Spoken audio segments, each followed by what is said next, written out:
এখন লজ্জাস্থান হেফাজতের আদেশ, কিন্তু ব্যবহারের আদেশ কোথায়? ইল্লা ব্যতীত তারা আলা আজওয়াজিম, যে তাদের স্ত্রীগণ, আওমা মালাকাত আইমানহুম অথবা তাদের বৈধ দাসীগণ, ফাইন্নাম গায়রু মালুমিন, এদের উপরে কোনো মালামত বা অভিশাপ নাই। তাহলে স্ত্রী ছাড়া ব্যবহার করতে পারবে দাস দাসী। এই ফাইন্নাম গায়রু মালুমিন, এই দাস দাসী, দাস তো না দাসী, এই দাসী শরীয়তসম্মত দাসী, এটা একটা জরুরি মশলা। শরীয়তসম্মত দাসী মনিব তাকে ব্যবহার করতে পারবে। যদি সে গর্ভবতী হয় তাহলে সে উম্মে আলাদ হবে, সে আর হস্তান্তরযোগ্য বা বিক্রির উপযুক্ত আর থাকবে না, তাকে আর বেচা বিক্রি করা যাবে না। এখন এই যে দাসী, মনিবের জন্য দাসীকে আল্লাহ বৈধ করে দিয়েছেন, এর পিছনে কারণটা কি? কারণটা হলো আল্লাহ তাআলা এই জেনার বিচার যেখানে সূরা নিসায় উল্লেখ করছেন, সেখানে আল্লাহ বলেছেন খোলেকাল ইনসানু দাঈফা, মানুষ সৃষ্টি করা আছে দুর্বল আকারে, মানুষের মধ্যে দুর্বলতা আছে। এই জন্য জেনার বিচারের ব্যাপারে আল্লাহ অনেকটা শিথিলতা অবলম্বন করেছেন, যে 1 হইতে 4 পর্যন্ত দেখা সাক্ষী না হওয়া পর্যন্ত জেনার পূর্ব বিচার করা যাবে না। এখানেও ওই দিকটাই লক্ষ্য করা হয়েছে। এখানে একজন দাসী, দাসী কে হবে শোনেন, দাসী কাকে বলে? দাসী হলো মুসলমানরা বিধর্মীদের সাথে ধর্মযুদ্ধ করবে, ইহুদি খ্রিস্টান মুশরিক এদের সাথে, মজুসী অগ্নিপূজক এদের মধ্যে। এই বিধর্মীরা মুসলমানদের হাতে যদি বন্দী হয়ে যায়, বন্দী হয়ে যাওয়ার পরে তাদের ব্যাপারে সেনাপতি কী রায় দেয়? সেনাপতি যদি রায় দেয় যে এদেরকে মুসলমানদের মধ্যে এটা মালে গনিমাত হিসেবে বন্টন করা হবে, তাহলে এই যে দাস দাসী এরা বিভিন্ন পুরুষের ভাগ্যে আসবে। তো এখন এই দাস দাসী যখন, বিধর্মী দাস দাসী যখন মুসলমানদের হাতে বন্দী হবে, বন্দী হওয়ার পরেই তাদের যে পূর্বের স্বামী ছিল, এই স্বামীর সাথে তাদের বিবাহবন্ধন শেষ। তাদের পূর্বের স্বামীর সাথে আর বিবাহবন্ধন নাই। এখন স্বামীর সাথে বিবাহবন্ধন শেষ, এখন তার মনিব হয়েছে নূতন মালিক। এখন এই মালিক তার সাথে যদি বৈধতা দেওয়া না হয়, তাহলে সে যে একটা মৌলিক অধিকার মানুষের জন্মগতভাবে, এই মৌলিক অধিকার থেকে সে বঞ্চিত হবে। যেহেতু সে যুদ্ধে বন্দী হয়েছে, এই জন্য তার পূর্বের স্বামীর সাথে তার সম্পর্ক শেষ। এখন যে নতুন যার সাথে তার সম্পর্ক হলো, তার সাথে তাকে ইসলামে বৈধভাবে তার সাথে মেলামেশা করার অনুমতি দিয়েছে। এবং এটার অনুমতির ব্যাপারটা হচ্ছে যে যদি সে এইভাবে গর্ভবতী হয়, তাহলে সে আবার উম্মে আলাদ হবে, গর্ভবতী, তখন আর তাকে বিক্রি করার উপযুক্ত সে থাকবে না। বিক্রি বা হস্তান্তর এটা কোনোটাই করতে পারবে না। তো এই আইনটা ইসলামে রাখা হয়েছে। এই জন্য আল্লাহ বলছেন ইল্লা আলা আজওয়াজিম আও মালাকাত আইমানুহুম, যে তাদের স্ত্রীদের সাথে যৌন সম্পর্ক, এটা তো আপনাদের জানাই আছে। এবং এরপর হলো মালাকাত আইমানুহুম, তাদের ডান হাত, মুসলমানদের ডান হাত যাদেরকে অধিকার করেছে, অর্থাৎ হাতের জোরে, কবজার জোরে যাদেরকে যুদ্ধে পরাজিত করে দখল করেছে, মেমত, এদেরকে বলা হয় মালাকাত আইমানুহুম, ডান হাত তাদেরকে মালিক বানিয়েছে। ফাইন্নাম গায়রু মালুমিন, এদের উপরে কোনো অভিশাপ নাই।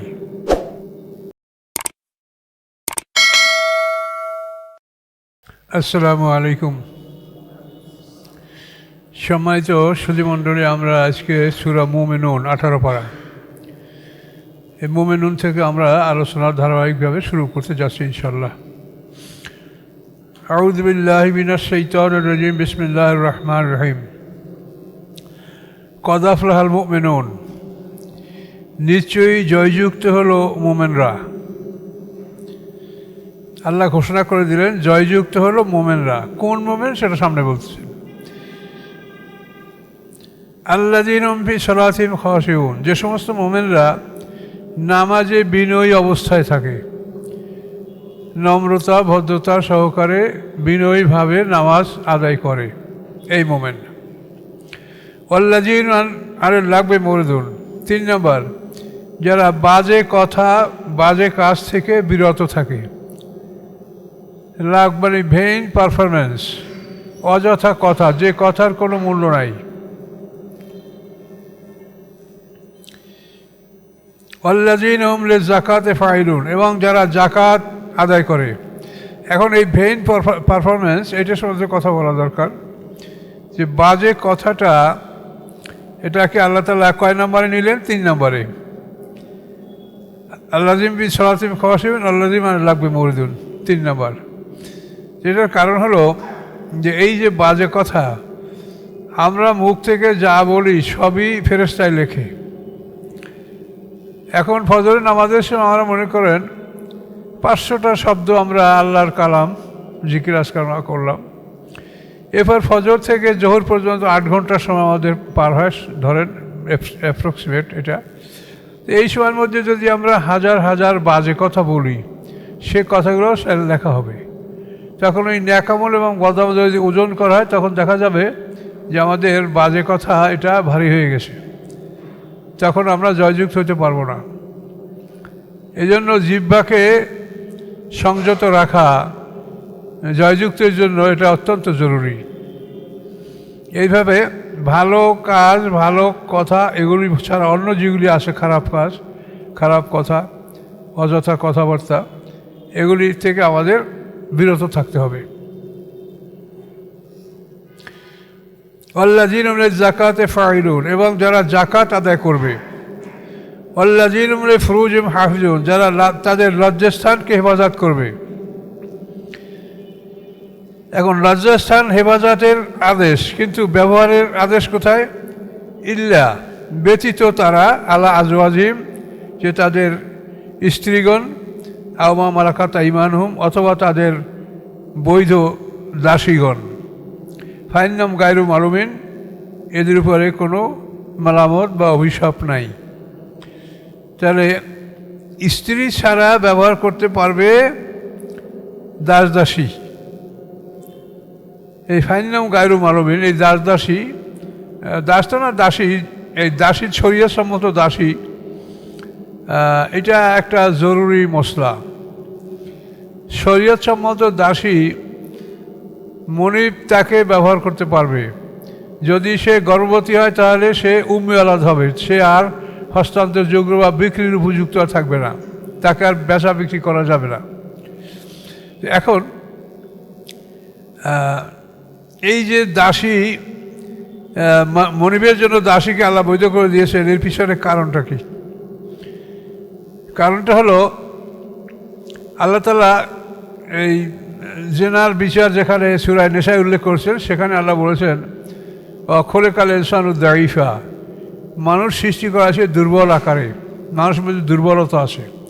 এই জন্য জেনার বিচারের ব্যাপারে আল্লাহ অনেকটা শিথিলতা অবলম্বন করেছেন, যে 1 হইতে 4 পর্যন্ত দেখা সাক্ষী না হওয়া পর্যন্ত জেনার পূর্ব বিচার করা যাবে না। এখানেও ওই দিকটাই লক্ষ্য করা হয়েছে।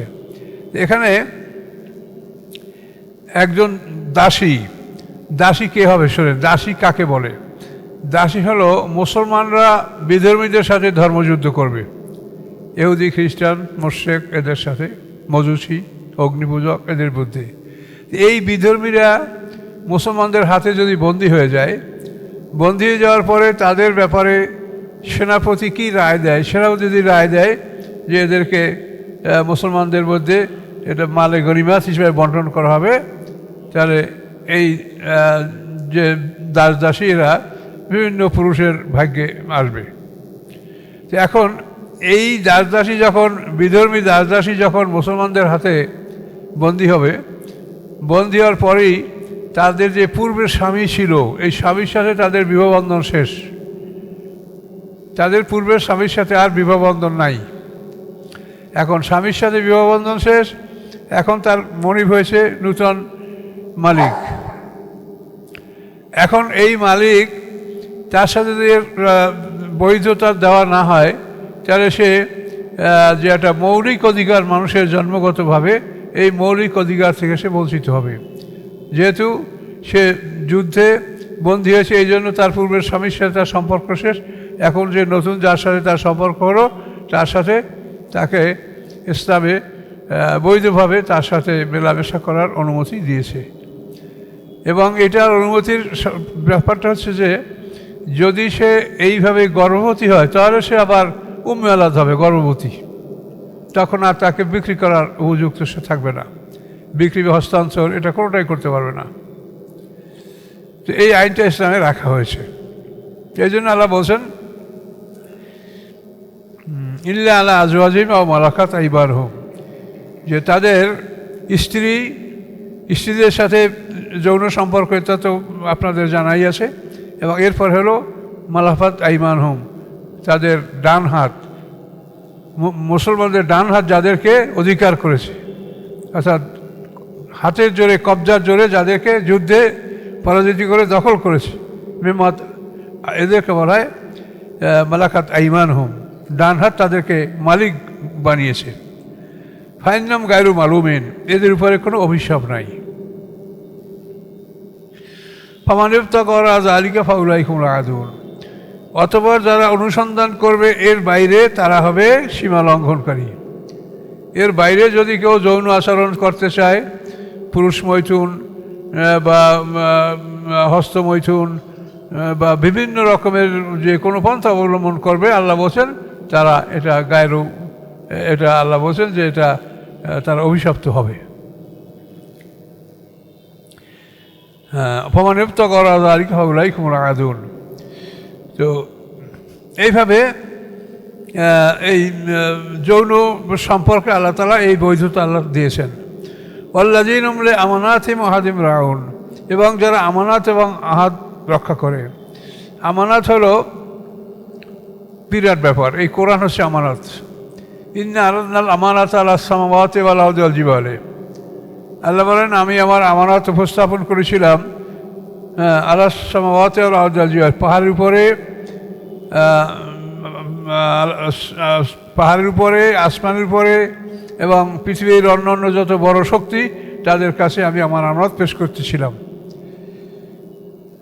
কিন্তু আবাইনা আইয়াহমিলনা আশফাকনা মিনহা, তারা ভয় পেয়েছে যেটা তারা বহন করতে পারবে না, এবং ভীত হয়েছে, এবং ভীত হয়ে তারা অস্বীকার করেছে। তো এই জন্য যেহেতু আদম আলাইহিস সালামকে আল্লাহ সৃষ্টি করছেন 120 বছর বসে, আর এই যে পৃথিবী, এই পৃথিবী যে পাহাড় পর্বত নদী সমুদ্র যাই কিছু, এগুলি সৃষ্টি হয়েছে 2 দিনে।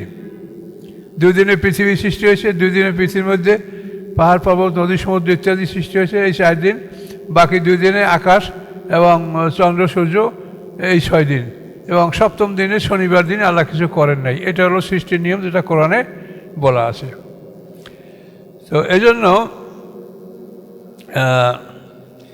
যাদেরকে আল্লাহ তাআলা এভাবে 6 দিনে সৃষ্টি করেছেন আকাশ পৃথিবী পাহাড় পর্বত, তাদের কাছে যখন এই আমানাতে আল কোরআন উপস্থাপন করা হয়েছে তখন তারা অস্বীকার করেছে, সেটা আমরা পারবো না। এটার পরে আল্লাহ তাআলা আদম আলাইহিস সালামকে সৃষ্টি করেছেন 120 বছর বসে।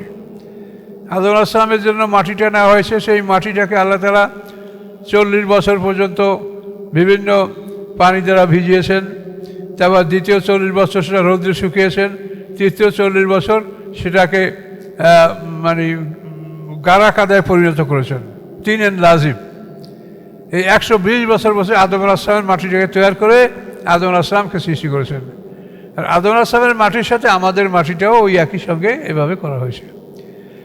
এই জন্য পাহাড় পর্বত এর চাইতে মানুষের শক্তি, স্ট্যামিনা অনেক বেশি, মানুষ অনেক শক্তিশালী পাহাড় পর্বতের চাইতে। এই জন্য কোরআনেই আল্লাহ বলেছেন লাউ আনজালনা হাযাল কোরআন আলা জাবালিন লারাআইতাহু খাশিআম মুতাসাদ্দিআম মিন খাশিয়াতিল্লাহ, যে আমি যদি এই কোরআন পাহাড়ের উপরে নাযিল করতাম তো তোমরা দেখতে পেতে যে পাহাড় ফেটে চূর্ণ বিচূর্ণ হয়ে গেছে কোরআনের ভয়তে। কাজে পাহাড়ের চাইতে মানুষ শক্ত, যেহেতু মানুষকে আল্লাহ তাআলা 120 বছর বসে সৃষ্টি করেছেন। আর এই আকাশ পৃথিবী এগুলি সৃষ্টি করছেন আল্লাহ তাআলা মোট 6 দিনে।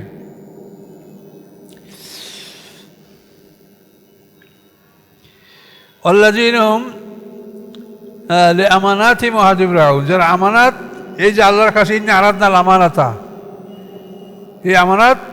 এই আমানাত হলো আসমানি কিতাব, এইটাকে যারা এবং আহাদেম এবং আল্লাহর সাথে যারা প্রতিশ্রুতি করেছে, এই প্রতিশ্রুতিগুলি যারা রক্ষা করে তারা জয়যুক্ত হবে। তাহলে এখন এখানে মানে এই জয়যুক্তির জন্য যে কয়টা শর্ত বলা হয় সেরপর অনেক কিছু বাকি আছে, কিন্তু বাকিগুলো এই আমানাতের মধ্যে সব চলে আসতেছে। যে আমানত আসমানি কিতাব, এই আসমানি কিতাব যদি আপনি মানেন, এর মধ্যে বাকি সব শর্তগুলি আসমানি কিতাবের সব শর্তগুলি চলে আসতেছে। আল্লাযীনা আলা সালাতিহিম হাফিজুন, এবং যারা তাদের নামাজকে হেফাজত করে। তো এখন নামাজের কথা দুইবার আসলো। প্রথম আসলো কদাফলাল মুমিনুন আল্লাযীনা ফি সালাতিহিম খাশিউন, যে নামাজের মধ্যে যারা নম্র বিনয়ী হয়। আর এখানে শেষে আসলো কি আল্লাযীনা হুম আলা সালাতিহিম ইউহাফিজুন, যারা নামাজের হেফাজত করে। নামাজের হেফাজত অর্থ এক ওয়াক্ত নামাজ পড়ার পরে অন্য ওয়াক্ত কীভাবে সে পড়বে, এই জন্য তার মনের মধ্যে প্রস্তুতি থাকে যে আমি এই এশার নামাজ পড়েছি আল্লাহর ইচ্ছা, আবার কি করে আমি ফজরের নামাজ পড়বো, এটা আল্লাহর কাছে দোয়া মোনাজাত করে শুইতে হবে যে আল্লাহ আমি যেন আবার ফজরের আজানের সময় জেগে আমি আপনার ফজরের নামাজ যেন আদায় করতে পারি। এভাবে ফজর পড়ার পরে আবার নিয়ত করতে হবে যে আল্লাহ আমি কোথায় যাব, কোন কাজ করব, আমি যেন জোহরের নামাজ ঠিক ওয়াক্ত মতো আদায় করতে পারি। এভাবে এক ওয়াক্ত নামাজের পরে আর এক ওয়াক্ত নামাজ পড়ার জন্য মনটা তার সবসময় লটকানো থাকবে মসজিদের সাথে, যে কখন আমি জামাতের শরীক হব। এছাড়াও নামাজের হেফাজত, এক ওয়াক্তের পরে আর এক ওয়াক্ত কীভাবে পড়া হবে এটা সংরক্ষণ।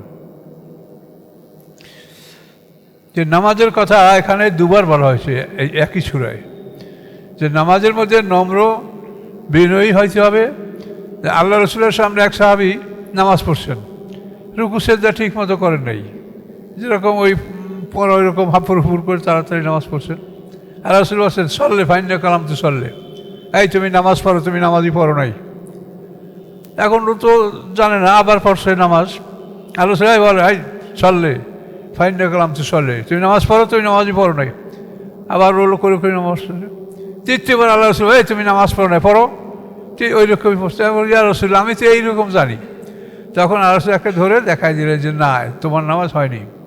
তুমি রুকু দিয়ে রুকুর মধ্যে এমনভাবে তুমি শান্তভাবে রুকু দিবে যে রুকু অবস্থায় হাড্ডিগুলি শরীরের যথাস্থানে যেন মিলতে পারে। আবার রুকুর থেকে তুমি যখন সোজায় দাঁড়াবে তখন তোমার হাড্ডিগুলি যেন যথাস্থানে পৌঁছতে পারে।